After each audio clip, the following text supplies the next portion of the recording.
Namaskar students, welcome to YouTube channel of Central Public Academy. Once again, I have brought a video for class 8. This is civics portion, chapter 3, role of the parliament. This is part 3 video. In this video, we will cover key role of parliament, who are in parliament and coalition government. First of all, let's begin with key role of parliament. किस मुख्य भूमिका क्या है parliament की, संसद की क्या मुख्य भूमिका है, क्या उसके रोल है. The very first one is to select the national government. हम लोग देखते हैं कि जब भी चुनाव होते हैं, लोकसभा के चुनाव होते हैं, तो उस चुनाव के बाद सरकार का गठन होता है. After the completion of election there is formation of government. उस सरकार के गठन में कौन कौन लोग होते हैं, लेट्स सी. पीएम होता है. फॉर एग्जांपल लोकसभा का चुनाव हुआ तो उसमें हम जानते हैं कि 543 सीट्स के लिए चुनाव होती हैं. ये सब इलेक्टेड होते हैं और आम जनता इनको चुनती है.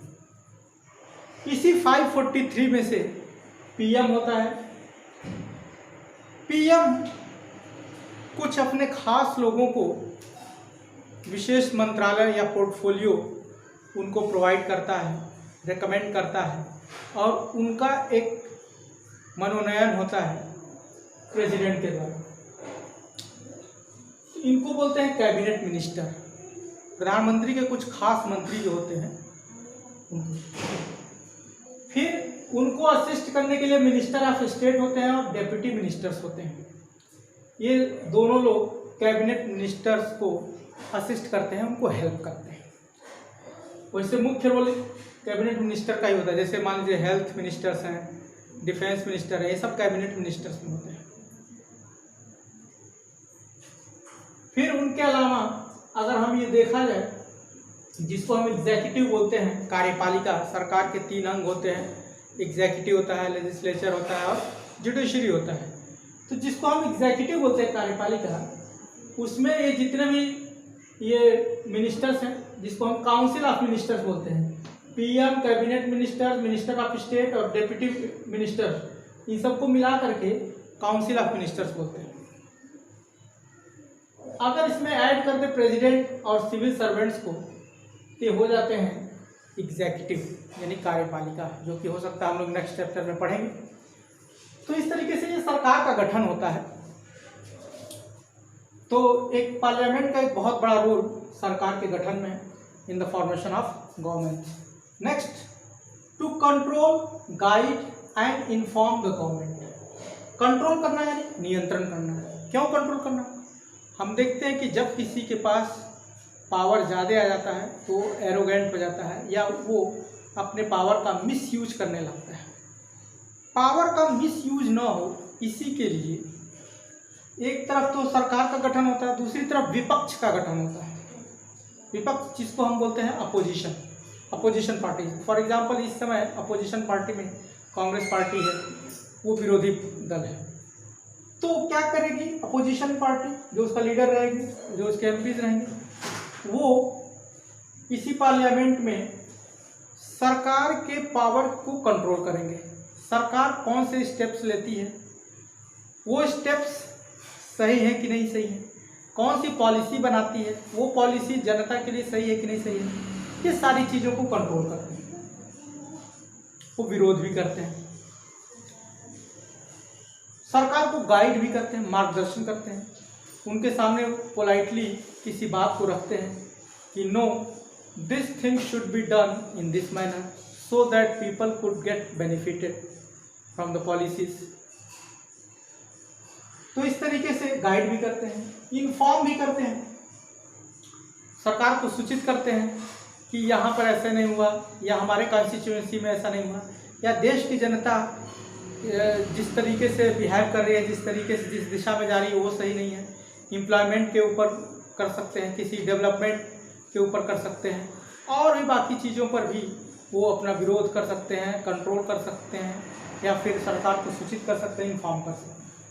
जैसे हम एक छोटा सा एग्जांपल मैं ले सकता हूँ, इसमें नो कॉन्फिडेंस मोशन, जिसको अविश्वास प्रस्ताव बोलते हैं, नो कॉन्फिडेंस मोशन, यानी ये अपोजिशन ये ला सकती है नो कॉन्फिडेंस मोशन।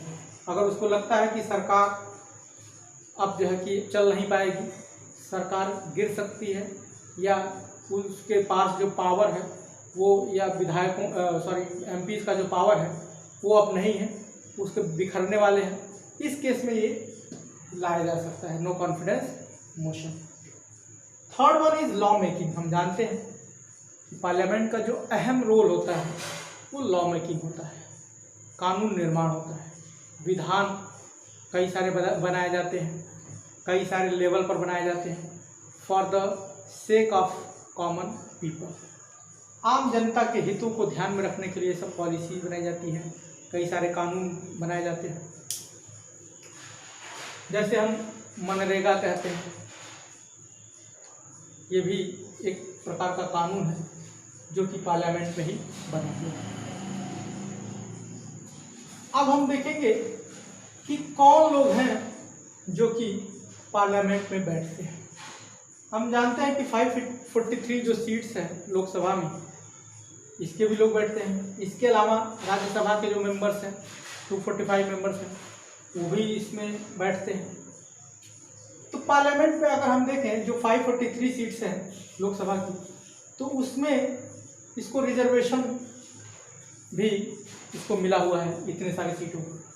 423 सीटें ये जनरल के लिए है, सामान्य वर्ग के लिए।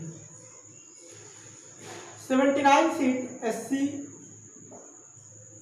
के लिए है, शेड्यूल्ड कास्ट जिसको हम बोलते हैं, उन लोगों के लिए इतनी सीट रिजर्व है, यानी इतने सीट पर केवल शेड्यूल्ड कास्ट के लोग ही चुनाव लड़ेंगे। इसी तरीके से 41 सीट है, इस पर शेड्यूल्ड ट्राइब्स, अनुसूचित जनजाति जिसको हम बोलते हैं, उस कैटेगरी के लोग इस इतने सीटों पर चुनाव लड़ेंगे। और हम जानते हैं इसके अलावा 33% रिजर्वेशन महिलाओं को भी मिला है पार्लियामेंट में। ये अलग दुख की बात है, it's a matter of sad कि आज के भी इस 21st सेंचुरी में भी महिलाएं बहुत कम है पार्लियामेंट में, महज 15% ही है, 15% 14% के आसपास है।